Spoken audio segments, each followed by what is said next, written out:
So it's about a quality management for the IT team. It's a best practice framework, best practices that people have practiced this stuff and they are doing it. We spoke about the IT teams in general, that we have different IT functionality. The majority of the IT functionality will look like that. And we discuss every one of those teams. And there's a video for this already posted on YouTube. I will add it to detail today, so you guys can watch that video if you didn't watch it before. Okay. The next part, we start talking about technical support. We discuss what is the technical support, how is the technical support work. We agreed that technical support, including major four functionality, which is installing, whether it's a software or hardware, a network, whatever. Keeping, make sure it's up and running.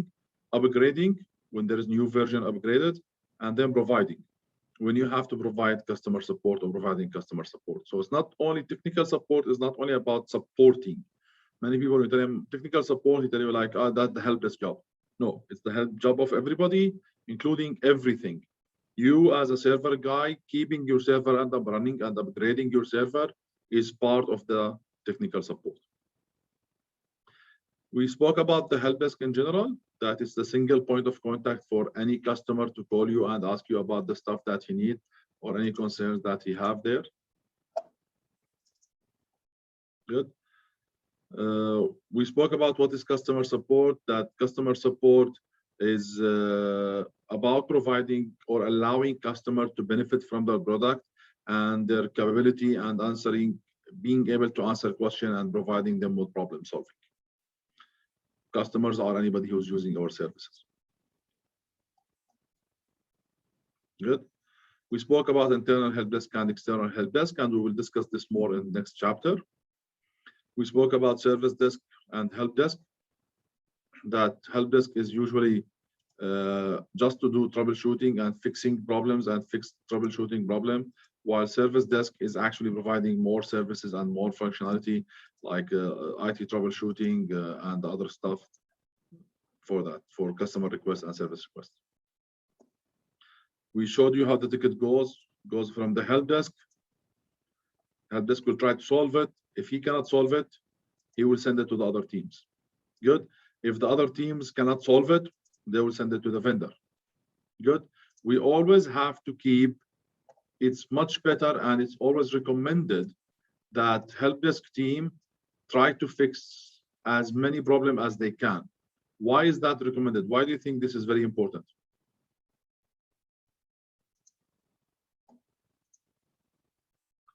Anybody can recommend to me why is it very important for us as an IT management to make the help desk as powerful as possible? Because they to maintain and operate. Sorry, one by one. Let's see who's first. Muhammad or Mahmoud, sorry. The help desk is the communication way of customer speaking to the IT. It goes through the help desk and then separated to which task or which department the customer needs. So if the help desk is strong and capable of handling customers and numbers of customers, then the whole IT section will be strong as well. Yeah, but I mean, he could be smart help desk, but why should I give him more permission to fix as many problems as possible? Anybody else? Because they're the first line of contact for most customers, and when you empower them, of course, as you said, they resolve most problems or they filter out most of the minor issues before the need to escalate to the more advanced and expensive team.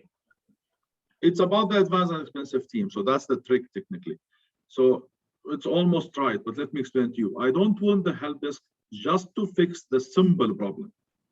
I want to give the help desk as much power as I can for multiple reasons. First of all, help desk cost me less money. Help desk employee will cost me less money than network employee or a server admin or a technician. So for example, which team is responsible about creating mailboxes? Usually it's the system team. correct? System team is the team responsible for creating mailboxes. If somebody wants a mailbox, call it the School of IT. That's so usually it's system team. But if I am in an environment where I receive 30 to 40 requests of mailboxes every day, do I really need to have a system team who is getting paid 20,000 riyal, good, creating mailboxes, while a help desk can do the job for only 7,000 riyal or 8,000 riyal? Good. So that's why I can take it out of the system team plate, give it to a help desk plate, and let the system team guy focus on more important stuff. Same thing, security board, app development, anything. That's number one, saving money. Number two, how much good impact it will have with the customer if the customer called the help desk or emailed the help desk, says, hi, can I get my mailbox increased? And the help desk tell him, yes, we just need to verify a couple of things. 1, 2, yeah, it's there, good, thank you, it's done. While you are on the phone, we fix your problem immediately. Compare to the fact that I have to send it to the system team and I have to assign the ticket to the system team. And usually, let's say the customer called me at like 11 o'clock and I go and create the ticket and I assign it to the system team. It will get to their queue around 11 to 15, 11:20. Most probably the guys are super busy. They will not pick it up until next day. Good. So now the customer is waiting 24 hours to get the problem solved, while if the help desk can do it, it could be done by 11:35. Good. So it's first, saving us money. Second, will help us get the customer faster resolution.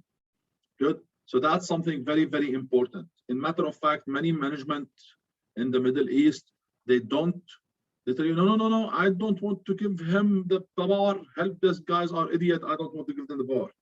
Habibi, you have to trust your guys at a certain point. Good. You trust them to reset passwords. You trust them to do some stuff. Then you have to give them more ability. And again, you can hire 2 help desk guys with the same cost of hiring 1 system admin, for example. Okay. We spoke about multiple level support. Again, customer call help desk send it to the second team send it to the vendor. We spoke about if there is too many tickets coming from user about, I don't know how to do this, I don't know how do I get that done, I don't know what to do here. In that desk, help desk might benefit from something called subject matter expert. It's a guy who's not IT guy. He's a guy from the team, like an HR guy, a finance guy, a teacher, and a student, good, who knows how to use these systems very well. So we will tell our HR people, before you raise the ticket to the help desk or the IT help desk, ask the subject matter expert from your team. Hey, Muhammad, can you do this? Oh, yes, you will make this checkbox. Good. Working as a technical support. What do you need? What kind of skills do you need to work as a technical support? What is required from you to work as a technical support? Okay. To work as a technical support, so supporting customer, it's a job shared by all IT team. Everybody in the IT team is a part of that job. So it's not only the job of help desk, it's the job of everybody. The skills that I'm going to talk about right now, it's not only for the help desk, it should be for everybody. Network team, system team, server team, they all should have these skills. Unfortunately, many of those guys, they don't have it. And I've seen it in many places where I worked and where I consulted, that people call the help desk, they get the best customer service experience ever with the help desk. The guys are polite, the guys are very well experienced, they are patient, they don't scream back at the customer. And then the ticket goes to the second team, network team, server team, security team. And suddenly you find the security guy responding to the customer in a way as if like almost he's going to like slap the customer. And of course, that's not the situation. Everybody should have the same skills. Good. In general, you need to have a mix of skills, technical skill, soft skills, self-management skill, business skill. You have to have these 4 skills. You have to understand something very, very important. Anything you do affects the quality of the customer service. The way you talk, the way you reply to the email, the way you answer the phone, the way you hang up the phone, the way you delay your work, the way you don't take enough time to test this thing before you tell the customer about it, all this will actually affect the quality of the service, and it will reflect on the quality of the customer and the people coming to you. Good. I'll give you a small example. It happened to me about 6 months ago when I went to renew my FAHES for my car. Good. I went through the service center in the same day twice, one for my car, one for my wife's car. So I drove up in the first morning for that guy. I got my car done. I'm leaving FAHES. There's a security officer there that you have to go to that officer, and the officer will actually finalize the stuff. So I give him my card, and he started, Sabah al khair, Assalamu alaikum, thank you very much. He says, are you worried? He was smiling to me. Are you worried? He scanned my card, says like, oh, alhamdulillah, your car passed, but I will not let you go until you do promise me to do something. I was like, is he going to ask me for a bribe? And the guy smiled on my face and says, make dua for me and I'll make dua for you. Thank you very much. Enjoy your day. I was actually impressed with how much fun, how much cute, how much nice he was. And with all respect, this is a military guy. You know, those military guys usually are crazy and everywhere in the world. This is a military guy working in some nasty job in a cube in a police office station. Most probably he's upset.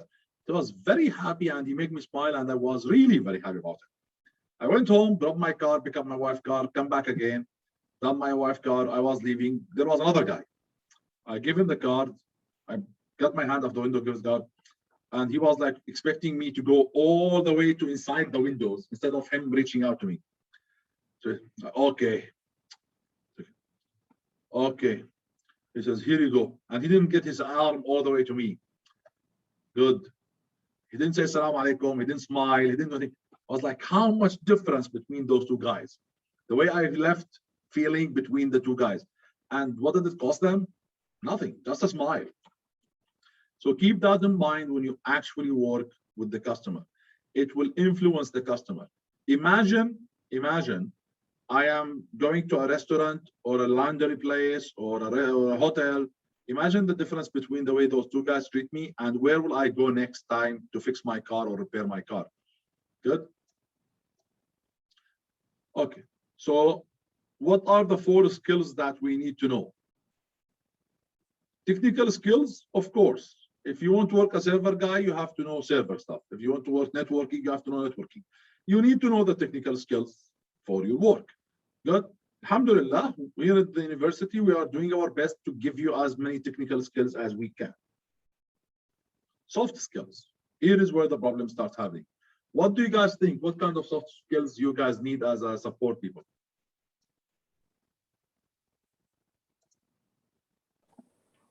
Customer care. Sorry? Customer care. Customer care. Installation skills. Installation skills, this is technical. Okay. What do you guys need as a soft skills? Let's do it in the opposite way. You guys want to go to work with a customer. You went for an IT place to get your mobile phone fixed.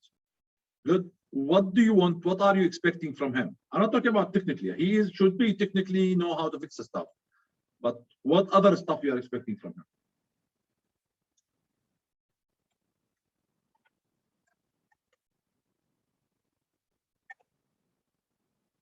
Any idea? Sir, من الآخر, just soft skills is remaining silent, reacting to the customer's stupidity. No. So it sounds like this sometimes, but absolutely not. Let's be honest. The thing that killed me when I work with somebody, when he worked with me as a robot. Honestly, have you guys tried to talk to Orido customer support?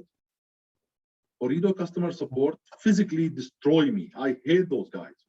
Good. The way they talk to me, even though they are super polite, but they speak to me like robots. I totally understand your problem. Good. I will do my best to fix it.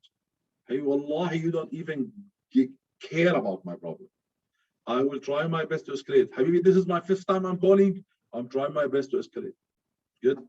Let me tell you the stuff that actually make a big difference. Good. Communication skill is something very, very important.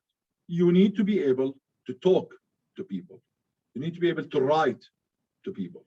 You will deal with people over the phone. You need to go for over email. You need to deal with them on face or something. You have to know how to deal these languages. If you have a problem with your language, you better fix that problem. Good. With all respect, I know students here who already in year 3 or year 4, and they are already about to graduate, but their English language level is still low. Good. I understand we are an Arabic country, and believe me, if somehow I take control of the government, I will make it mandatory for everybody who is not Arabic in this country to take Arabic courses while they are in the country, and I will not renew their iqama until they pass a course, at least one course every year. I would do that if I had the decision, but unfortunately, the situation is not like this. People here have to speak English. You have to be able to express yourself in English. You need to be able to send an email, not only for your customer, to your manager, to your co-manager, to your other guy who's working somewhere else. Even in Arabic, we're having difficulty with that. So this is number one. Number two is something called emotional intelligence. What do you guys think about this? The ability to absorb the customer's anger. It's not only absorb the anger. This is something else. Here I'm talking about you need to know if your customer is scared or angry or worried or happy. I'll give you an example. One time I went to Qatar University. Good. I was coming from my office in the morning at like 7:30. I found somebody there screaming at my guy. My guy was just coming from the door. He just came 1 minute before me. And the guy was screaming at him. So of course I jump in. Let me help you. What's going on? He says, my laptop not working. You are not fixing it. You are not. Obviously he was super worried. Super worried. Forget about the laptop. What's going on? What's happening? He says, I have a meeting with the president at 8 o'clock, and I have to present something to the university president. I told him, great. Don't worry about it. I called my guy, grab a new laptop from inside. I have loaner laptops that I borrow to people when their laptop under repair. Grab me a laptop from inside right away, start up immediately. I tell the customer, listen, what are you going to present to the president? He says, PowerPoint presentation. I told him, excellent. I will get you the PowerPoint presentation out of your laptop. I'll put it for you on another laptop. Within 15 minutes, you will be leaving me here, going to hit the president office. Good. And then by the time you're done, I will do my best to tell you about what's happening with your laptop. He says, I don't care about my laptop. Good. Thank you very much. You saved my day. He wasn't about the laptop. He was screaming about the laptop because for him, his laptop is the thing that will actually let him do his job. But his main concern wasn't the laptop. His main concern was meeting the president. Same thing happening with me with students. I get students going to my help desk, screaming at my help desk guys. You idiot, you didn't, blah, blah, blah, blah, blah, blah. And like, look at the what behind this screaming. Okay? I always tell this to people and give them example about, look, think about yourself when you are at the hospital. Good? La samahallah, if your father or your mother or your son or your daughter in the hospital, you are very angry. You are not angry at the doctor, or you are not angry at the bed, or you are not angry at I don't know what. You are super stressed because of the medical situation. You have to treat your customers based on their emotion. I remember when my son has to go through 2 surgeries last November. Me and my wife was super stressed, super stressed. I was keeping my nerve like iron in front of my wife, but I was boiling. I remember one doctor, he came to me, he said with me, my wife, and like, don't worry about it. You guys are Muslim, alhamdulillah. I will guarantee to you, your son, inshallah, will be fine. Let me try to tell you simply what's going on. Your son, inshallah, will leave here in a week with no problem. I know it's annoying. I know he's in some pain right now. I know you guys are crying every time you see him in pain, but don't worry about it. Inshallah, a few days he will leave. He understands our emotion. When you understand why the guy is angry, why the guy is screaming, it's much easier to treat him back or control him or take care of him than you actually play stupid or be silent, let him shout, shout, shout, shout, and ignore him and forget about him. Emotional intelligence is something that is no way where somebody can teach you. It's come with experience. I can help you. I can talk about it. I can give you advice about it, but also come with experience. If you want to do it in one way, try to find what is going with the customer and what is important for the customer, and see what is the most important thing that you can do for him to cover his emotion part. Good. Once you cover that, everything is easy. Next problem solving skills. We always hear this. What do you guys think this means?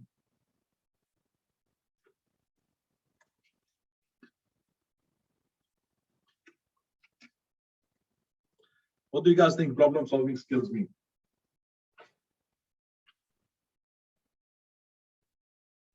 Maybe if something can't be fixed within a time period, you can maybe make a temporary solution for the customer until you finish the actual thing. So the customer is happy and you have your own time. Very, very close. Good. The idea is, let's think outside the box. The example of that gentleman is his problem with the motherboard of his laptop not, or the laptop not powering on, or his problem he have a presentation to do in 15 minutes. His problem now, number one problem, the presentation in 15 minutes. Number two problem, fix the laptop. So when I know the problem, I don't need to focus my effort on fixing his laptop in 15 minutes. There is no way I can fix a laptop that is not powering in 15 minutes. There might be a hard drive, RAM. I don't know what's wrong with it. I cannot do it, but I'm trying to fix the problem. Find another solution for the problem. One of the examples I have on this, at Qatar University, when I went on the first week, for me, it was third week of January. I went there, it was the beginning of the winter semester, and they had new student orientation. Qatar University takes students in September and January. So my second day, technically, I went to this orientation. And the guys told me there is almost 2,000 students coming in. I went in and I find the guys, all of them are screaming and running and jumping and disaster. What's happening? He says, that's not my password reset. What do you mean password reset? He says, the new student come, they get a temporary password on the paper, and they have to log into the website and change it. I told him, okay, what's the problem? He said, so far, we've done 1,500 password resets. Imagine, out of the 2,000 students, 1,500 students, we had to do them password reset. What the hell? Are those guys all stupid? Like, how hard is it to change password? Then it was like super fast, my first day, blah, blah, blah, done. Before the next orientation on September, I told the guys, listen, I will not allow to have 75% of the student having password reset. I need to understand what's wrong. What's the problem? Then we find out that the password that we are giving to them was super complicated, man. The security code generates them a password that's 10 characters, and it has all these upper letter, lower letter numbers. Crazy. I went out fighting for a whole week with everybody just to convince them to change this super crazy password to something more simpler without compromising security. So what I did, I finally managed to convince them, is the first will be a letter and a capital letter. The second will be a letter, but a small letter. And then we will have 6 numbers. So the password is 8 digits. It has capital letter and small letter and numbers. So that's match the security team, match everything. How many password resets we done on the first day? And in September, we have 5,000 students. We've done about 250, 300. Imagine out of 5,000 students, we've done 300. Good, which is almost 10% compared to the 75% the year before. Again, we sat down, we need to find out why. And I told my team, find out why. My team were watching. And then they find out that password have I's and L's. And the I and the L, if it came in the beginning, you cannot tell if it's small I or small L or capital I or capital L. Next year, I told the guys, I want password with no I, no L, no O, no 0. So I will have absolutely no confusion. You see, this is what we talk about. Look outside the box. Think about outside the box. One of my team was suggesting, Or let's make the password 1, 2, 3, 4, 5, 6, 7 for everybody. Like that will destroy the rule of the security team.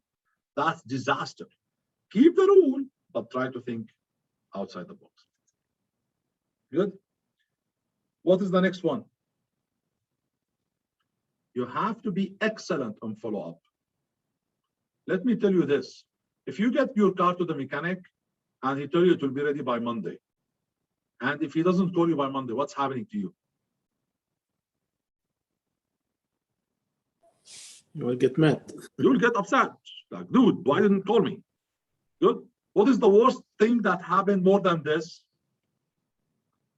What is the worst thing that could happen to you?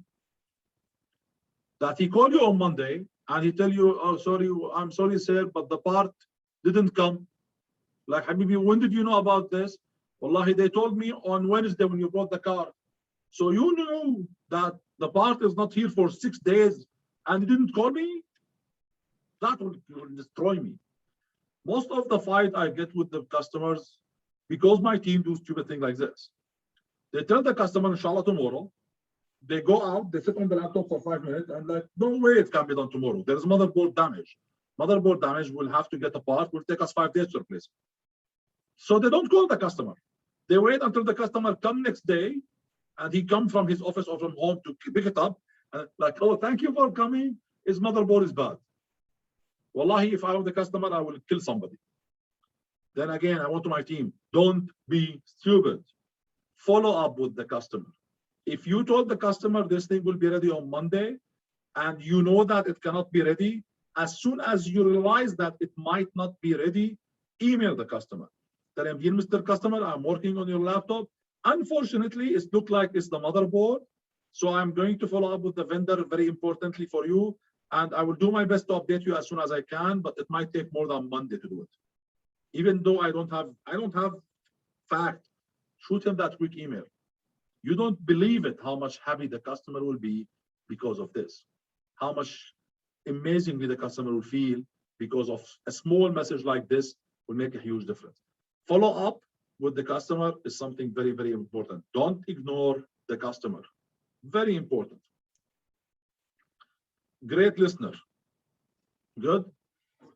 There's a big difference between listening and actually listen. Good. There's a huge difference. We'll talk about it in separate class later. But you guys right now are listening to me. There's a nicer way to say it. What's the difference between hearing and listening? Can you guys tell me the difference between hearing and listening? Hearing is when you're like, listening is when you pay attention and you take in information. Hearing is like students on Zoom, you know, they're just behind the camera. Good. There's a big difference between hearing and listening. To be a good listener, there is a lot of stuff. We'll talk about a different presentation, how you can actually be a good listener. And believe it or not, let's be honest, you know when somebody is ignoring you, or I don't want to say ignoring you, when you know when somebody is not listening to you. How many times you had a conversation with your friend or your father or your sister or your I don't know who, and you know that they are not listening to you. Wait until you guys have kids and you will learn the fact of this. How you talk and your kids doesn't even listen to you. Good? So very important part. We'll talk about it later. There's a small presentation, 5-6 slides about this. I will let you know about how to be a good listener later. Patience. Oh my God.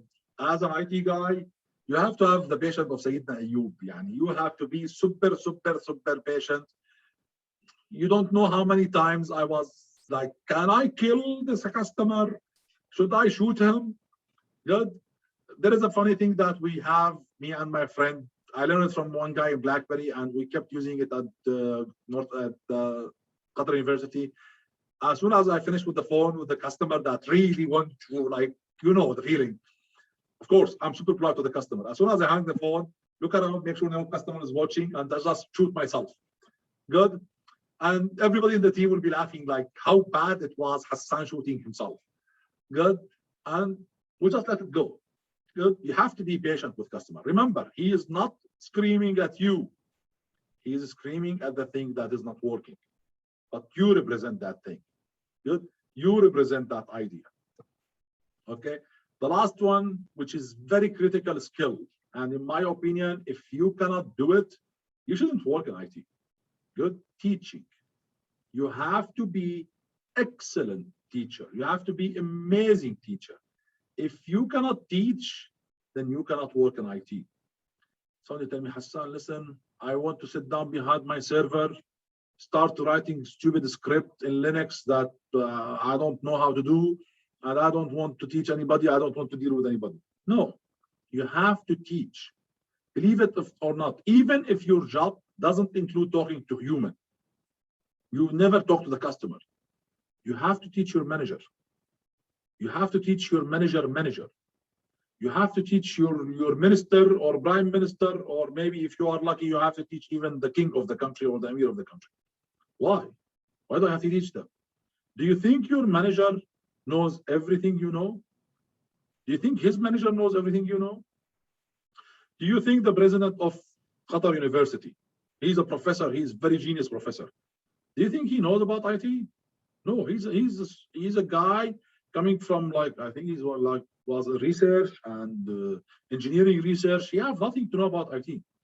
Do you think when somebody like me sit down in a meeting in front of the president and trying to explain to him about why should we choose managed engine instead of using HPSM?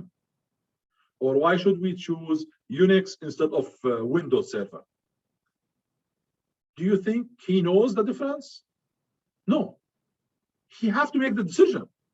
So if I cannot teach him or explain it to him in a way he understands it, he will either make the wrong decision or he will throw me back and reject me just because he didn't get it.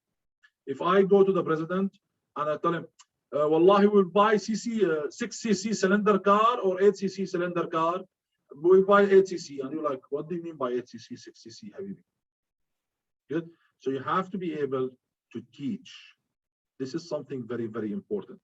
The easiest way to practice this one is go pick up the family around you, your family, and try to explain to them what is the job of the RAM on the computer or the phone. Or try to explain to your family, non-IT guys, try to explain to them what does it mean that the iPhone have 20 megabyte camera while the Samsung have 24 megabyte camera. What is that 20 megabyte? What is that? You understand it, hopefully. Try to explain this to your father or mother or your sister or somebody who has nothing to do with IT. And you have to learn this skill. You have to be able to talk to muggles. Muggles mean humans. Good. We are, you know, Harry Potter. Have you guys watched Harry Potter? Good. So Harry Potter are the magician people, the cool guy, and the rest of the world are muggles. So you have to be able to talk to the muggles in your life. Good. Okay. So we talk about technical skill. We talk about soft skill. Now we're talking about self-management. Self-management skill is something very, very important. Self-management skills goes under two categories. Stress and time management, how you can handle stress. And believe me, IT job is one of the most stressful job in the world. Good? Like really, really stressful job. It's more stressful than the prisoner, this manager of the prison in Israel, the one that the guys run away from him. You know how much stress he have right now? IT guys have more stress than him. Okay? And the other thing is prioritizing tasks. You need to learn how to handle stress. You need to learn how to handle stressful situation. You need to learn how to avoid stressful situation. We will talk about it shortly later on. And you need to talk about priority. Prioritizing and priority and multiple tasking is like your normal coffee in IT. Just like your karak and water. If there is no multitasking and prioritizing and one day, definitely you are dreaming. You are not alive on that day. If you go to work and there is no 50,000 things that you have to do and decide which one has to go first, then believe me, you are not at work, you are sleeping and you are just having a nice dream. Good? You have to learn this kind of ability. 1 second, what is happening here? Oh, sorry. I need just to modify something in the presentation. Give me 1 second.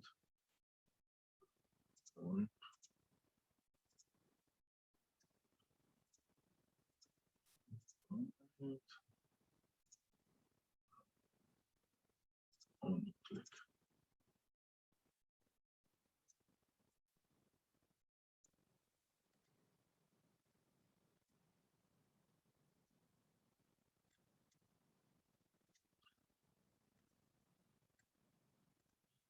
Okay.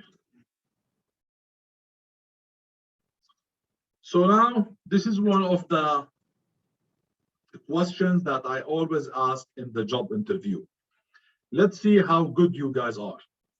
Good. So what is happening is I'm giving you an example. You are the only IT support guy working today. You are the only guy working today. Good.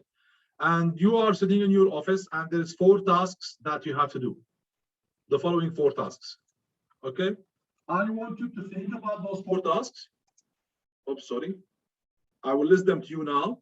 So I want you to think about them and tell me which one you are going to do first, second, third, and fourth. They are named A, B, C, D. So think about it by yourself. When you are done thinking, send it to me in the private chat. Tell me I will do B, A, C, D, or C, A, B, D, or whatever. Good?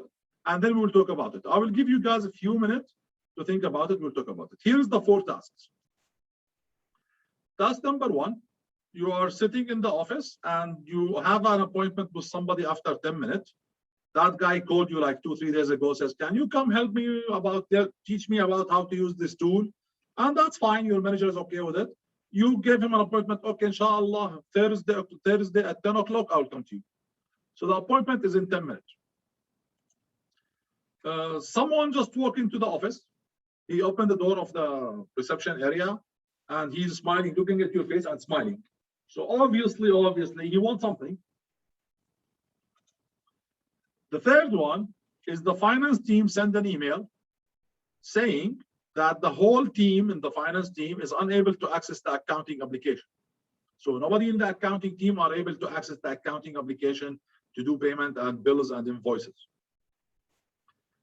Number 4, the secretary at the president office, she just called you, says that the president just received his printer, good, and she needs somebody to install it. Are you guys clear about the 4 tasks? Good. So I want you to take a few minutes, 2-3 minutes, think about what do you want to do first? And why, of course. What do you want to do and why do you want to do it this way?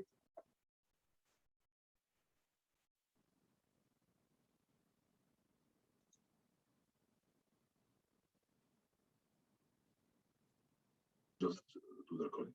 So as I said, the first thing I will do, I will call the secretary. She's in front of me on the phone. She's still with me right now. And I will tell her, I'm having a big problem with the finance team. They are not able to access their system. Do you mind me going there first and then come to you guys if that is okay with you? Good. If she says yes, then I can go to the finance team. If she says no, I can call the finance team and tell them, I'm sorry. I know it's very, very critical issue, but the president office need me and they have more critical issue. I'll go to the president office first, then I'll come to you guys. In both situations, now I didn't cause any problem with those 2 guys because those 2 guys could cause me a lot of bad headache if I miss one of them. The other thing I will do is I will talk to the guy who came in from the door. I will smile to him and says, I'm really sorry. Before he even starts, I'm really sorry. I will do my best to help you. If it's something doesn't take a lot of time, but if it take a lot of time, I will log a ticket for it and we will help you as soon as we can. So if he is asking me where is the washroom, I can just point him and I leave. If he brought me a laptop with a problem that he need to install something, I will tell him, thank you very much. I will take it from you. You can come back in 2 or 3 or 4 hours to get it done. The most important part that many of you forget or didn't notice it, you have to apologize from the gentleman you have an appointment with. If you don't apologize, if you ignore him and you go to the president office or to the finance office, regardless about which one you choose to go first, you cannot just go there and then come back to him. You have an appointment with him in 10 minutes. You will pick up the phone, you will call the guy. You tell him, I am very, very sorry. I am alone today. And I know I give you an appointment, but there is disaster happening in the finance team situation. None of them are able to access their system. And I have to go there. I really apologize. And I will be with you as soon as I'm done. So let me go there. If it's something quick, I will call you saying I'm coming. If it will take a lot of time, I will call you and apologize, and maybe we can reschedule later. You see what I have done? You have to look at the problem outside the normal thinking. Most of you guys ignored the appointment guys. You didn't put him maybe third or fourth, which is right. He needs to be third or fourth. He's not critical. He's not priority for us now. But you have to think about respecting him. Again, respect the customer, emotion intelligent. Think about what the people feel. Give him a quick call, tell him the situation, apologize from him. Good. The guy in front of you, smile, look at him. If it's fast, I will do it. If it will take a lot of time, I will do my best to fix it for you once I'm finished. Between the finance and the president, in my opinion, it's very clear. It's definitely the finance. If it's my decision, I will go to the finance. But do you really want to upset the president? Good. Do you really want to upset him? Of course not. That will cause you more problem. Maybe you and your manager and his manager will have a problem. So how do you run away from this? By calling him and let him make the decision. So you can tell the secretary, I'm sincerely apologizing. Here is the situation. I am now alone, either you or them. Good. Would you, if the president doesn't mind, if you guys are okay, if the printer issue is not critical, can I go fix the critical issue at the finance and come back to you? You see what I'm doing here? Now, the four of the guys are happy. Four of them are happy with my solution. Good. Because the four of them now knows what's going on. They know that I am not a lazy guy who doesn't want to work and just I'm throwing them around. And they know why I decided to go to another one before them. Whether the president told me to come to him or the finance or the president says go to the finance, at least now the president knows that I'm caring about him. I talk to him, I respect him, and they send me to the other team. Or he told me, come to me. Finance team will now know that I'm not ignoring them, that IT love them. We just want to finish with the big boss. He's a big boss, and we'll come to you. Clear? These things come with experience, but keep in mind one thing. Put yourself in the shoes of every one of those four guys. What do you want people to treat you like? Imagine how annoying it will be if you walk into the counter in front of the airline tickets or the customer service at Carrefour, and the lady look at you and she knows that you are coming to talk to her, and she leaves. Look how much annoying is this. Like, she might be leaving to save somebody from a heart attack, and she have to use this thing to save his life. But for me, it looked like she ignored me and she left. Good. Same thing with the guy who have an appointment. I have an appointment and I'm sitting in my office and nobody come. So think about all this situation. Good. Excellent. Hopefully. Let's see. Let's go back. Where is it? Here. Technical, soft, self-management, and finally is business skill. So the business skill is something very, very important. What do Hassan mean by business skill? With business skill, we mean you need to understand your business. You need to be able to understand how the business work or how the business think. Good. For example, working at a factory is completely different from working in a hospital. Correct? Somebody already said that right now. One of you guys said it already. I need to understand. I think Abdurrahman said, good. I need to know where I am working. Working in a factory is different from working in a hospital.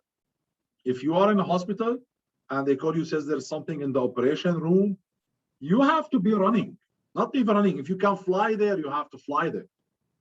Good. The nature of a hospital is different from the nature of a factory. You have to think about that as you go. So you have to understand what the hell is your guys doing. So that will help you later on when the bad situation came and you have to choose between two people, will help you understand what's going on. Good. You have to be able to speak the business language. What do you mean, Hassan, by business language? I mean, you have to understand the terminology of that language. I don't expect you to become a doctor. Good. Like if you are an IT in the hospital, I'm not expecting you to operate surgery, but at least, if somebody told you go to the, I hate this in English. What the hell they call that eye doctor? Ophthalmologist. If they told you come to the ophthalmologist clinic, you shouldn't be like an idiot. Like, what is that? Good. If they told you go to that obstetrician, believe me, man, I work in this and I don't understand what name. Not ophthalmologist. What is it? The stomach doctor, obstetrician, whatever. You have to memorize these four. Good. You are working with those guys. You have to memorize the name of their equipment. MRI, CT scan, DBC, MDB, BBD. You have to memorize this stuff. Good. You don't want to get a call from somebody saying, my MRI is not working, and you think that's a kind of soup or that's a kind of pizza delivery service. You have to learn these kind of stuff.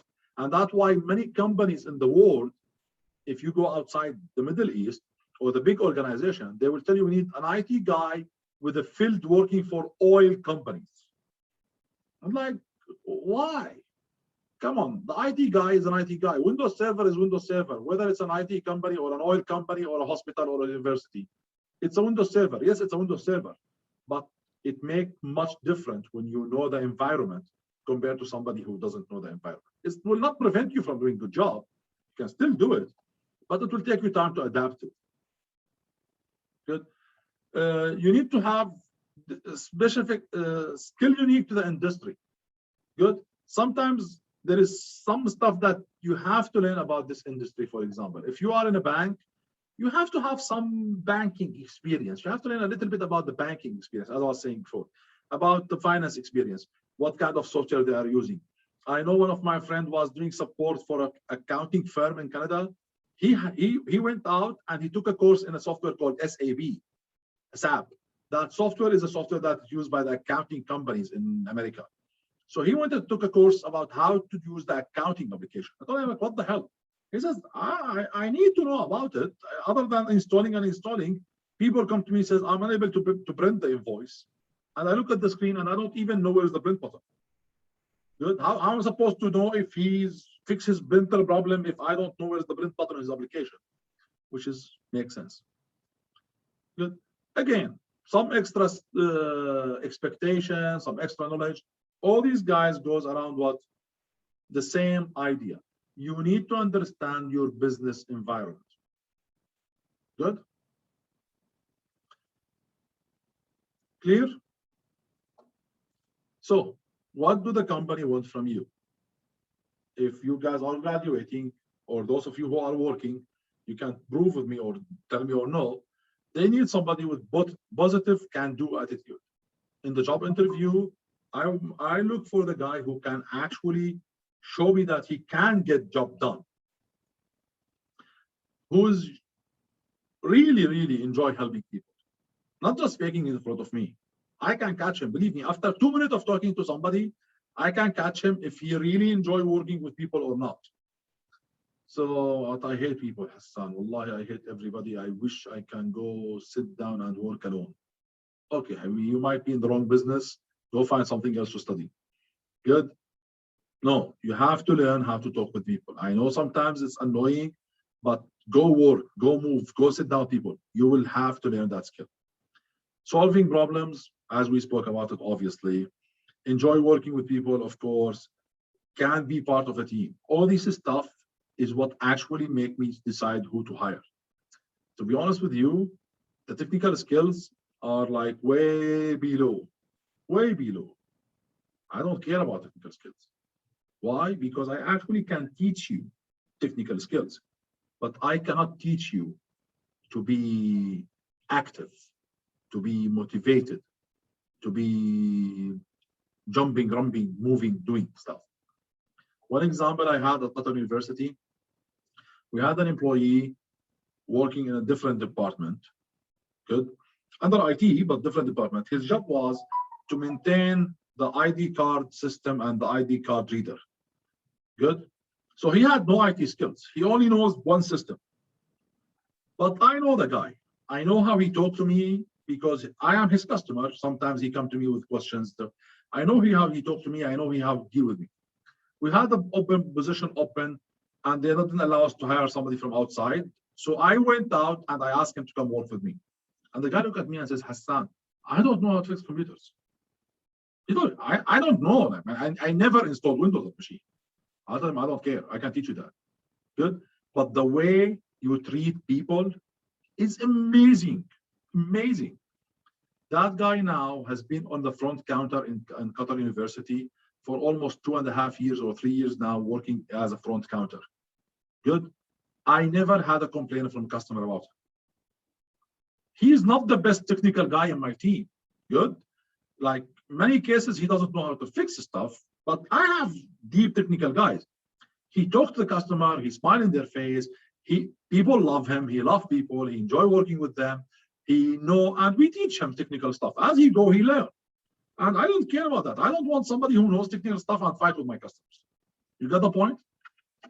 Good. There is a very nice link here for course in LinkedIn Learning. You guys know LinkedIn Learning? Have you heard about LinkedIn Learning before? Yes. Okay. You guys know about LinkedIn itself? The LinkedIn website? Yes. Yes. Good. If you guys don't have a LinkedIn account, go make one. Good. If you don't have it, where is my browser? One second. If you don't have a LinkedIn account, go make one. LinkedIn account is like your Facebook. But Facebook, you do it for your stupid family friend stuff, for the crazy idiot stuff. LinkedIn profile is your business Facebook, is what your manager will look at when he want to hire you. Most people now who are hiring somebody will look at their LinkedIn profile. So here is my LinkedIn profile. If I go here, I can show you my profile. My profile shows what I am working, where did I work, what I did. Will show my certificate, my exam, my license. Will show the feedback that some guys have given me. Will show some messages that the guys gave to me. Good. Will show my interest. Will show the stuff that I'm following. Good. I use it, honestly, I use it to sheet my next manager. Good. I comment on stuff or I put post just under one purpose, that my next manager will look at it and he will like me. You know how guys make fake Facebook account to let other ladies like them and they do stupid stuff? Good. He put like this romantic Facebook post like, I am the candle who stay at night. Good. Same thing, but for business. Okay. So you guys, if you don't have it, get one done. I will send you the link for my profile. Okay. And create your account and add me, please. Add me as a friend. Okay. And at the end of this course, you guys go write a recommendation for me, or you talk about it for me, or give me a nice thing. I will do the same thing, but it will help you a lot. So LinkedIn is something very, very important for you guys to deal with. I will just send it to you in the chat or in the email in a few minutes. LinkedIn have a big, amazing service, which is called LinkedIn Learning. LinkedIn Learning costs about $30 a month to subscribe to this. Thanks to CNAQ, we give it to you for free. Good. So you don't have to pay for it. As a CNAQ student, you get an account for free for life on this. So if you go there, there's hundreds of thousands of teaching videos that are amazing in every field. Good. You want to learn about something? It is there. Just write to him introduction to item, and you will find ton of courses. This course is 1.5 hours. This course is 40 minutes. This course is 1 hour. If you go to this course, it will show you every video. Every video is like 2 minutes, 5 minutes, 1 minute, 6 minutes, 4 minutes, you see? And it will explain in a very good way. LinkedIn Learning is an amazing opportunity. It has a lot of about handling angry customers. Nice videos, amazing stuff. Working on phone customer support. You see, amazing. Not only computer stuff, has everything. Engineering, planting, food making, everything you want is there. And you get it for free because of CNAQ. So create your account, add me, send me, and I will send you the link or send you the details on how you guys can get it for free. Good. Why I'm telling you this? Because I put it here and I want you guys to look at this course. This is one of the courses, how to solve problem. Good. It will give you samples and something like this. Why I'm telling you this? Because of this slide. Good. Be ready for your first job interview. If you are working right now, great, thank you, congratulations. Be ready for your next job interview. Good. For most of you guys, you are a fresh graduate. Good. How are you supposed to show that you have these skills that we talk about? Business skill, listening skill, active skill, all these kind of crazy skills that we talk about. Technical skill is easy. You can tell them, I studied network server in the university. I know servers. But how are you going to show the other stuff? Good. So you don't have work experience. You have to remember, while you are studying, you did work with other students in your team. You look about your study time. Think about the time you were studying. Talk about all the stories when you face-to-face issue with your co-student instead of your co-worker. Good. You definitely had worked with a lazy student before. You definitely was in a situation while you are studying where you had to have 4 homework at the same time. Good. Hassan gave us a homework, and Rahoma gave us a homework, and I don't know, give us an assignment, and I had to prioritize it. Good. Tell me about the time when you had to deal with angry customer, meaning one of your co-work students were angry from you because you did something stupid. You see, these stuff are in your life. You have the experience. You just need to get it. Teacher always put you under pressure, for example. 5 courses, many labs, exams. Tell me, how do you prioritize this work? This is one of the things that you can talk about in a job interview to show that you can prioritize tasks, to show that you can handle multitasking. You can tell them, CNAQ was a crazy situation. Those guys have so many projects, so many labs. It's all hand-on, it's all actually working. At one semester in my second year, I had a Wi-Fi course, I had a server course, I have a computer troubleshooting course, and I have, I don't know, whatever course. So each one of those guys has a project for us. The Wi-Fi teacher was setting me and 3 guys to set up a wireless network, and he wanted us to hack it and play with it. The server teacher was showing us blah, blah, blah, blah. The web development teacher was showing me blah, blah, blah. And then I had to sit down, prioritize them, see what need to be done, what need to be more experienced, blah, whatever, and tell me the story. Good. Think about the story before you go to the job interview. Don't sit in front of the job interview and start telling me stories and invent stuff. Think about it before you go to the job interview. Good. I have a full video on YouTube for how to handle job interviews. I will send it to you anyway once I send you the stuff on YouTube. So very nice video. Good. It's only have 15 views. So I'm not looking for views. I'm looking for helping you guys. Okay. Again, problems. Good. Something very, very, very important, which is volunteering. Good. If you are still a student that you didn't actually go to work, volunteering is your best friend. Good. Being a volunteer will expose you to all these kind of stuff and will help you prepare yourself for the real life experience. I'm not telling you spend every day on your next 2 or 3 years in the university volunteering, but at least you should volunteer 30 hours every semester, meaning 2 days every semester. Good. Go to the Red Cross, go to the Hilal Ahmar, go to Muassasat Eid al-Khairiyah, volunteer anywhere, everywhere, whatever you want to do. Good. Find a volunteering job. Last semester, there was a volunteering opportunity for the Qatar, the Arab FIFA Cup thing that's coming next month. Good. And one of my students, he says, teacher, I just applied for it. And the student like, show us, and they let me apply. They made me apply for it. And then I got interviewed. And now I have to volunteer with them. I have to do it, man. But honestly, I like it because it will look very cool on my CV to says I was volunteering in the World Cup organization. Good. Even though I was only delivering water to the guys, but it's looked amazing on my CV. Volunteer, guys. Even if you are working right now, find a volunteering job, for example, that requires some planning, some auditing. Good. It's a football soccer game, Hassan. My kids' school have a football competition between the schools. What the hell should I do with this? I'm an IT guy. No, go volunteer, and you can take care of, for example, of recording the scores and the credit and the match scores. Good. And to make it more fun, create a nice Excel sheet and do some good programming in the Excel sheet so you can have the data done. If you know how to do some programming on Excel or some stuff in Excel, do it so you can say it in the job interview. I volunteered for fun because my kids forced me, but I enjoyed the experience and I did this and this and this and this. You see? Good. Okay.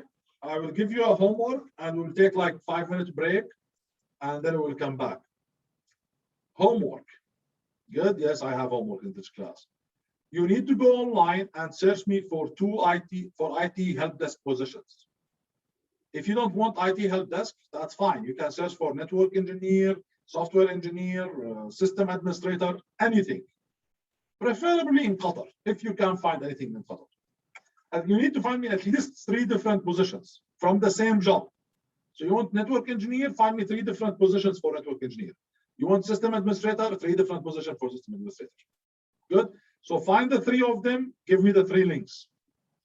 Then look at those requirements in the job. What is the requirement? You know, when they have a job posted, you says required, and they start listing what is required. Good. Look at these requirements from the 3 jobs. Tell me, what are the stuff that you already have? Require somebody graduating from, I have it. Good. They require somebody who have a knowledge or skill of, I have it. Tell me about the stuff that you 50-50 have it. You know, they want somebody with Wi-Fi skills. I took Wi-Fi course, but I'm not that genius in Wi-Fi, to be honest. So it's 50-50. There is stuff you don't have. Good. They want somebody with Photoshop experience. I don't know Photoshop. Good. And then tell me how you can get that you don't have. You got the point? Find the 3 jobs. Good. Let's look me and you guys now. Here, let's write. Network administrator jobs. This is Google Jobs. I like Google's jobs. You know, yeah, network administrator jobs in Qatar. So, mashallah, there is work. So let's look at network administrator. So what is required from him? You see, education, experience 2 years, certification. Okay. So here, this is the technical part. You need to have CCNA, CCNB. Oh my God, this is very heavy job. This is too much for you guys. This is very heavy. This is very advanced level. Okay.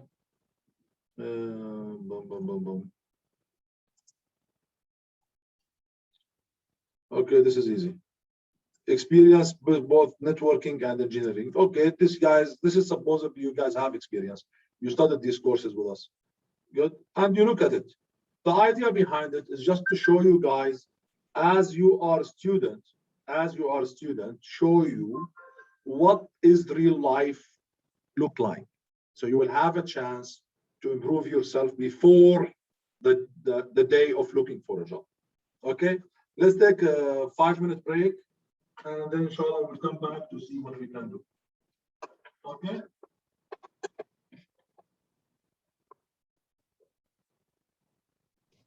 Sir, this homework is for next class, or we have to like be prepared after the 5 minutes break? No. This is for later. You guys sit down because I need you guys to have an experience of finding jobs, exploring the job searching website. Good. So I need you guys to do it. So for next class or the class after, it's not a rush. It's a huge benefit for you guys. Good. So we can talk about it maybe Sunday or Monday next week. It's not critical, but it's something very, very, very useful for you guys. Okay. So let's come back at 7:10. Give you 10-minute break. Good. We'll come back at 7:10, inshallah. Okay.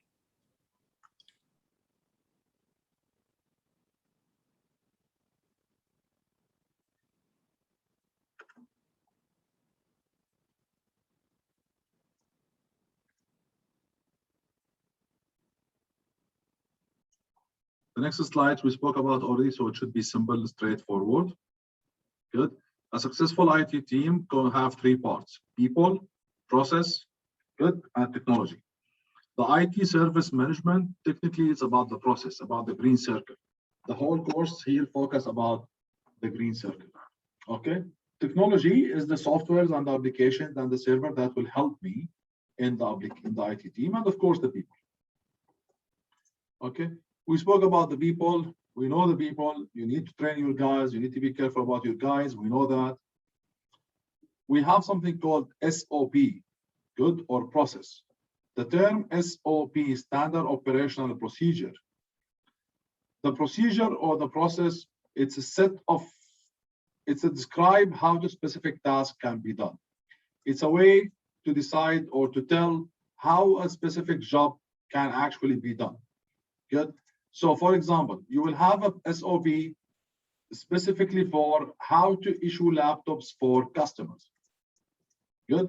How to handle laptop for customer, how to handle repairing machines which is out of warranty.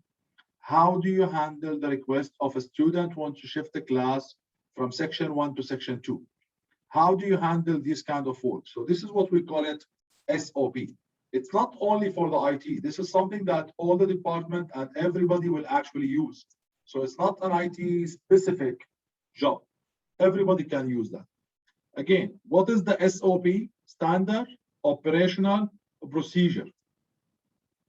So the standard operational procedure, or the SOP, it's a set of written instruction that can describe how to perform a task or activity. They are in-depth rules that could be followed by anyone and should leave a very little ambiguity around what needs to be done. So it should be straightforward, clear, very obvious, show the guys what is required and what is supposed to be done. Good. That's the whole idea about service management and the whole idea about this stuff. So I will show you a sample from my work at Qatar University. Where is it?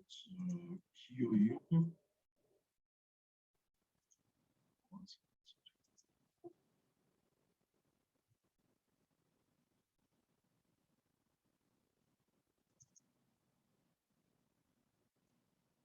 So you see, I have a whole folder for them called SOBs. And under those SOBs, there is a lot of them. Let's see here.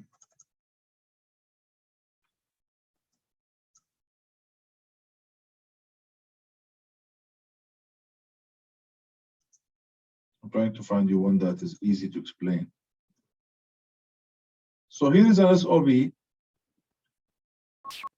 Good. For how to request a laptop or a scanner. So you see, it has the name of the process, who on it, what's the date, what's the stuff. It says here, what is this process about? This is the process on how to define the following: how to order a laptop, printer, scanner, blah, blah, blah. Okay, so what is the process says? For laptop and desktop for staff.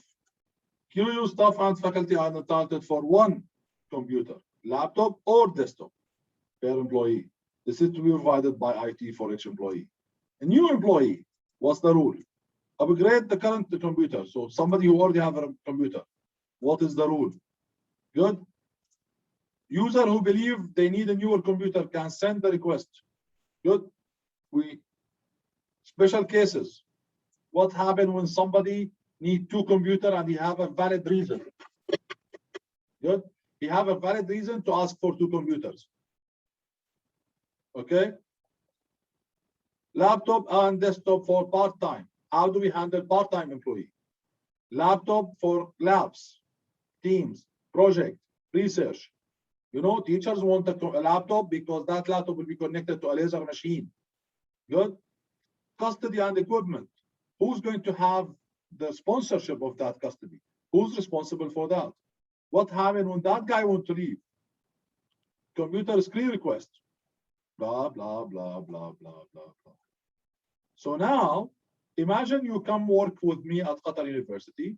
Your first day, you got a call from somebody asking you for a laptop. You can read this document and you can do what? You can answer him. Do you need to sit with me like babysitter to teach you? No, you don't need me to teach you. The information is already written there. And remember, this is just a draft one. We didn't do it right. If you are doing this in the right way, the SOBs, you are doing them in the right way. As you do them, there will be keep reviewing them, keep reviewing them, keep reviewing them, until you get to the point where your document is like solid. That is amazingly well explained, cover all the needs, cover everything need to be done. Amazing work, like the stuff we used to do at BlackBerry. Amazing quality. Good. So this is what we call it, an SOB document. The process, the SOB or the process is created by the IT team, the IT management, the customer representative, the vendors sometimes. Too many people can help me create that process. Good. Process should increase the value through consistency and accuracy. Why do I care about making processes? Why do I waste my time with this graph? Because imagine if we have this document, first of all my teams can follow the steps with no imagination or imaginary stuff. All my teams will follow the same rule all the time. How bad do you feel as a student when you try to shift the section from section 1 to section 2 and somebody tell you cannot do it, and 2 seconds later your friend go to another guy and he do it? You go crazy. And I don't want to blame our team here, but if you don't have a standard published somewhere where everybody follow that standard, the gentleman who helped you, maybe he was off for like a month and he just came and he didn't know that we changed the rule. He didn't know. Good. But if you have an SOB, people will read the SOB, will follow the SOB, so you guarantee that everything is what is up to date. Good. SOB have been driven in the most important business process for years. Good. For years, businesses understand how important this is and they do it. And it can help bring some much needed organization to your company. It might take you a few years to finish it. It might take you some time to finish it, but it's definitely going to bring a lot of organization to your company, a lot of stability to your IT department. You need to create these SOBs. Again, unfortunately, when I went to Qatar University, they had zero SOB. Zero. Good. How do you do stuff? Wallahi, we'll do it. Alhamdulillah, Hassan. Why do you care? Like, Habibi, I care because the same thing, I asked 4 people and I got 4 different answers for the same exact thing. Good. No SOB, nothing. Everybody knows everything. Well, alhamdulillah, that's totally unacceptable. Good. It's very important that you guys read this. Good. It's also in the slide note. If you look at the PowerPoint presentation, in the slide note here, yeah, I copied pasted the article. But I think if you read it from the web page, it's nice. I don't want you to memorize it. Good. It's not about you guys memorize it. It's just about you guys explore how people think. Good. SOB. And that guy is telling you why it is very important. What does it do for you? I don't think it will take you more than 10 minutes to read it. Good. Just read it. It's very, very nice article about how to handle the SOB. Good. Okay. So this is the people. This is the process. Now this is what the technology, IT service management system, call center system, informational data, emerging technology. All these are systems. We'll talk about them quickly now, but we'll talk about them in details later. The IT service management system is the ticketing system, the system that we use to apply the IT service management rule. Good. The one that we're going to learn about, inshallah, it will be Manage Engine. I will show you how to work on it. Maybe we can show you other stuff as well from the YouTube or something like this. Good. But those systems, we'll talk about them. The call center phone system, you know, press 1 to talk to Ahmed, press 2 to talk at. We're going to study that later, inshallah, in chapter 3 or chapter 4. Good. The data, as we said last time, is very, very important. This is where we save all our tickets or our requests or our computers information. This is what will help me make better decisions as manager. Good. I need customer data, I need incident data, I need status data, I need resolution data. All this stuff are very, very important for me. Finally, emerging technologies is very, very important. You know that today we have the artificial intelligence right now. You can talk to the help desk without actually having an employee on the other end helping you. Good. You can actually go and talk to somebody. Let me show you this. 1 second. Okay.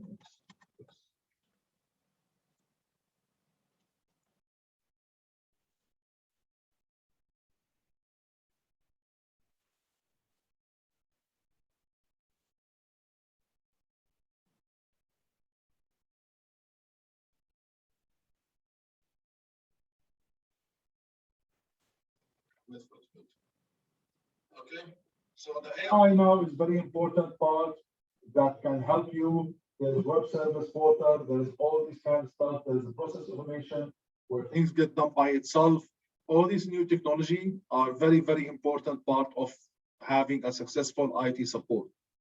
Process automation can save you a ton of time.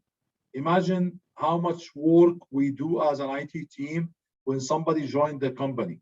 We have to create his account, set up his password, give him the right permission, give him the right access, add him to the right group, add him to the right security permission group.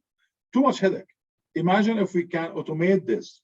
What do you mean, Hassan, automate this? I mean, the HR will enter his details at their end. When they submit it to IT, the system will automatically create the account, do the configuration, do everything without IT guy even touch it. And then send email HR guy says, thank you very much. Here is the account for the employee you just created now. Same thing with the student. As soon as the student services send your name to us as a student, system will create your account, put you in the right college setting, configuration, D2L, PeopleSoft, and send back to business, to student service. Done. Thank you. Student account is ready. Guess how much time this thing can actually save you.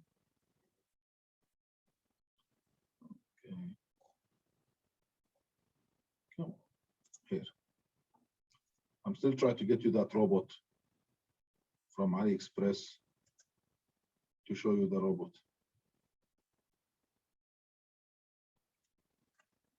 Okay, so here is Eva. Eva is the AI of AliExpress.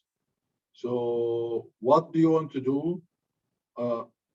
Item is not described. Well, here, I will write to her. I need to change my credit card. Good. So I'm telling her what I want.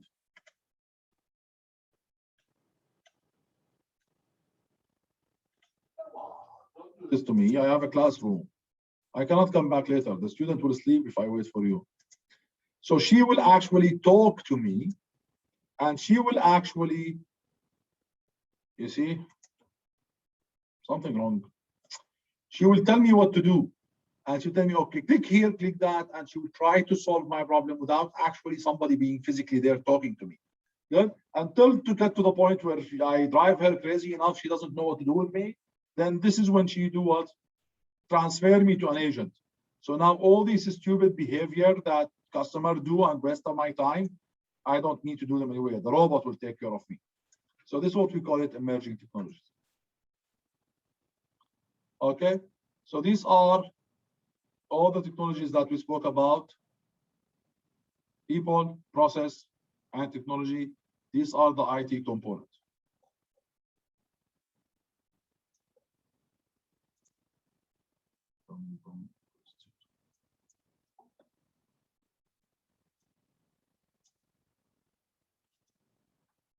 Okay, now what is ITIL? Good. What is ITIL? We spoke about this also last time, and I'll give you this joke quickly. Information Technology Infrastructure Library. Look, it's a library. ITIL is a framework for IT services. And like I have this, like, what is that? Good. Simply, ITIL technically is a set of best practices for IT service management. Well planned and well studied. So it's a bunch of practices that somebody sat down, think about them very, very well, and says, you know what? These are the best ways to behave when you want to get this thing done. This is the best way to behave with the customer, the best way to behave with the request, denial, all these kind of stuff. ITIL have process for almost every task IT team need to do. It make it easier for the IT team to follow these well-tested process rather than inventing the wheel again. So what do you guys think we should do the process for issuing laptop? If we sit down to discuss it now, it will take us an hour and we will come up with like 30 or 40 different points and we will fight and Abdul Rahman will be talking to Mahmoud like, you don't know, I don't know. No, you follow what ITIL says. Good. But it will give you flexibility to tweak it a little bit, but it gives you the best practice based on everybody does that best practice. So what does the word best practice mean? Best practice means a proven way of completing a task to near optimum result. How do they find this out? There's hundreds of thousands of people are doing this. We are not the first guy who do this. So who can tell me what is the best practice restaurant in Doha? Who's the best practice? Who's the restaurant who have the best practices in Doha? Maybe McDonald's? McDonald's, of course. McDonald's, Pizza Hut, those are the guys who actually have amazing best practice. So if you want to open a pizza place, or not, let's say pizza, it's easier than McDonald's. If you want to open a pizza place, where should you get your practices from? Who should you follow or follow the practice? Who should you look at? Of course, you have to look at Pizza Hut. Because Pizza Hut has spent years and years practicing. You don't go look at your neighbor who's even worse than you, or you don't invent the rule. You look at what McDonald's is doing or what Pizza Hut is doing and you follow them. Good.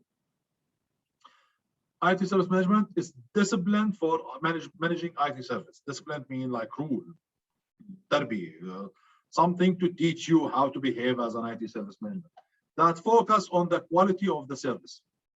The idea of IT service management is to give a quality service, a high quality service, and the relation that IT organization has with the customer. ITIL focus about the relation between the IT and the customer. This is the whole focus about ITIL. Good. So IT services, a service is something that IT team offer to his customer. Good. Can you guys give me samples about services that IT team here give to you? As a student? What do you guys think? What is the IT team giving you? Access to D2L? D2L. What else? Email, Email. What else? Office 365. Do we give you Office Wi-Fi 365? and campus services. Yeah, Wi-Fi. Good. All this stuff. Do you guys know that you guys have a discount service that we offer to you? No, we didn't know that. Yeah. We as CNAQ are qualified to get some discounts from specific places and specific restaurant and places. Good. Oh, nice. I don't know Yes. all of them. I didn't do it, but I remember at Qatar University, we get like 25% on that Mr. Shawarma place because my daughter and my son love it. So they eat there every week. And then I figured out that as a Qatar employee university, I get 25% discount. Good. So we have a lot of services like this. It's not done by IT, it's done by somebody else. But all this stuff is considered to what? Service. Good. So you guys understand what the service is. So the idea of the item is to focus on the service, not the system. What does that mean? So ITIL says, when you want to plan or decide or to check, don't look at the server and the RAM of the server. You know, this is a laptop, it's T480 laptop, Lenovo laptop. Habibi, don't look at it as a laptop. You have to look at it, what service it is. Good. It makes a big difference, because if you look at the thing as a laptop, you make different decisions than you look at it. It's a service that I'm offering to the teacher, so the teacher can do some stuff. So now I know it's a service. Same thing. I'm not caring about that specific server rack or that specific server network router. I am caring about the Wi-Fi service. My student want to use Wi-Fi. It has to be stable. It has to be strong so they can attend their classes online now. So now that means I need to upgrade this router or change this switch or configure this thing. Don't look at it as a router. Look at it as a service. Good. Okay. So this is a couple of examples. We spoke about them last time. Customer call with his desktop is broken. Good. We try to call him back to go to his office. He's not answering. Should we wait him for 1 minute, 3 minutes, 10 times? Call him in 1 day, call him in 3 days? I still have the right process for this. Updating server. Good. There's a new update coming from Microsoft that requires server restart. Do we deploy that on the 15 servers? When? Who? What? Who should approve it? Who should we call? When should we do it? Good. What do you guys think? When should we do the update on the server? Overnight Thursday or night. at the weekends. Good. Thursday night. This is the night of IT maintenance night. Good. Who should approve it? Business or CAB members? CAB meeting. We have something called CAB meeting. We'll talk about it when we talk about change management. CAB meeting means a bunch of people grouped together to approve this stuff. Where the idea of CAB meeting came from ITIL. ITIL decided that the best thing to do when you decide this stuff is to have a group of people, and ITIL recommend who should be in that meeting. Good. Who do you invite to that meeting? And those are the guys who actually decide about whether we should go ahead and do it or not do it, or do it tomorrow or do it next week. Good. So all these kind of behavior is what ITIL about. Okay, we spoke about this. I'm not going to repeat them again. Incident, when something is broken. Problem, when something is not working, but it's causing multiple incidents. Good. So there is a student cannot access D2L.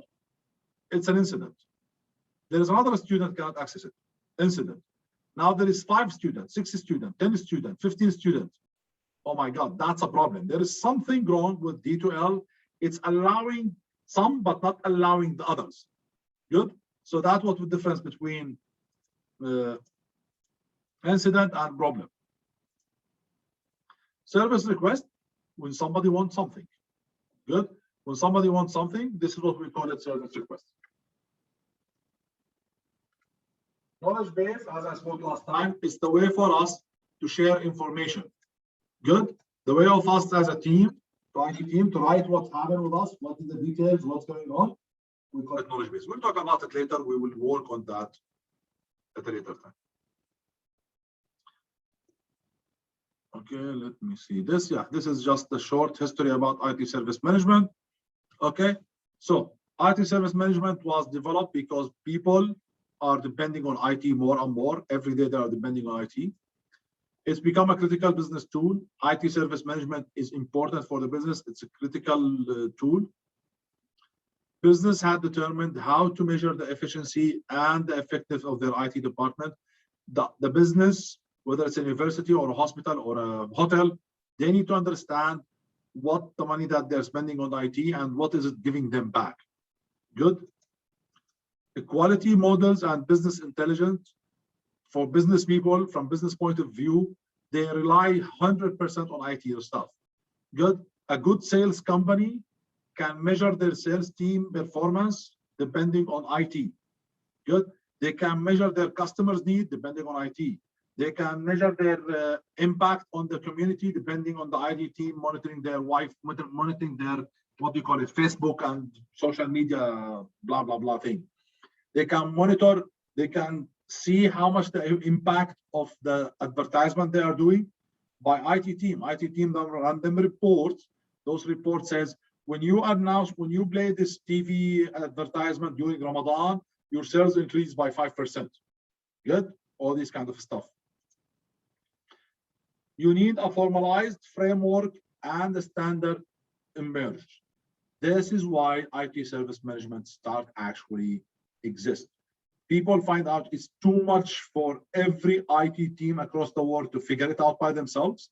People start grouping up, people start sharing information, people start documenting this information. This is how the IT service management came up.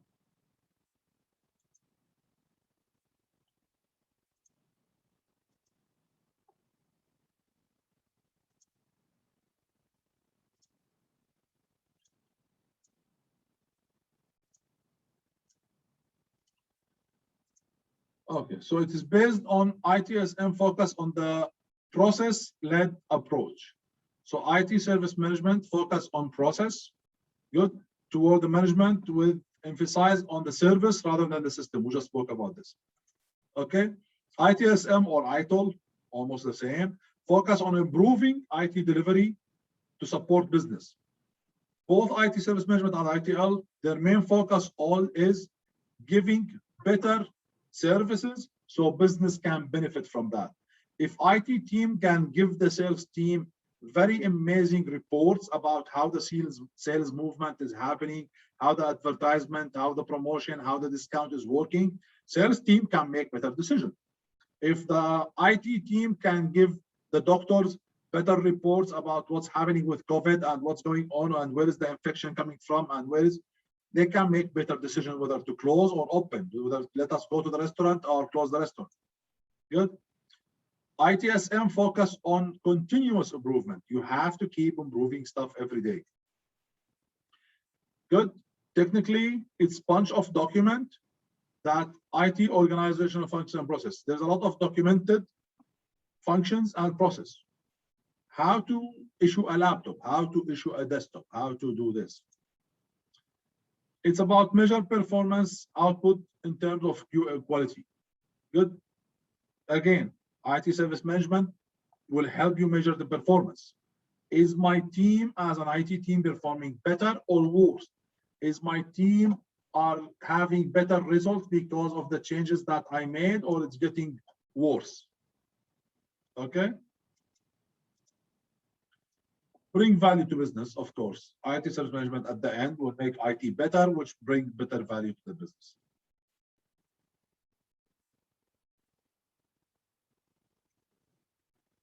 Okay, the benefit of IT service management, again, use predefined best practices so you don't have to invent things from the beginning. Organizations can easily support their IT service by hiring experts who know these details. Typically, IT management, we can find common problems. So we can find the common problems and find a document on how to fix those problems, and those solutions are fixed. So if you are in an organization and you are having a problem with the way your customers handling laptops or laptops issue or something, I'm sure somebody else before you have the problem, and I'm sure I still have it documented there somehow. Even if it's not the exact same details, but at least they can give you a very good idea. Okay. This is slide, the next two slides, we also spoke about them yesterday, but I'll just go through them quickly. IT system. So when we talk about IT system or information system, technically, it's a set of people, data, process, information technology. They are all working together with a process and storage and to provide the best information to the customer. Good. So information system is not about a software. It's about a whole system, including the people, the data, the process, the way we do stuff, the way we handle stuff. All this stuff create me an IT system. IT system components are hardware, software, process, people, and data. So if you look at people, for example, D2L, we have a server, we have a software D2L itself, we have the process about how to add cores, how to remove cores, how to do this kind of stuff. We have the people who are working and using the system, and then we have the actual data. And you can measure this, of course, to everything. Okay, information technology. It's a modern term to describe the combination of computers, hardware, and software with the telecommunication technology, data, imaging, voice, everything. The new term right now in the market is no longer information technology. You know, this is what we call it IT. Now, the new term for this is called ICT. It's information and communication technology. So within the next few years, you guys will no longer hear the term IT. It's called ICT. Good. If there is somebody you know in the schools right now in Qatar, I think they no longer call it IT course, they call it ICT course. So the student is they have it like ICT course. Okay. Good. We will stop here. Next week, inshallah, we'll talk about how to build system and we will carry on from there. I will publish the recording of this class on D2L just in case somebody wanted. And I will put also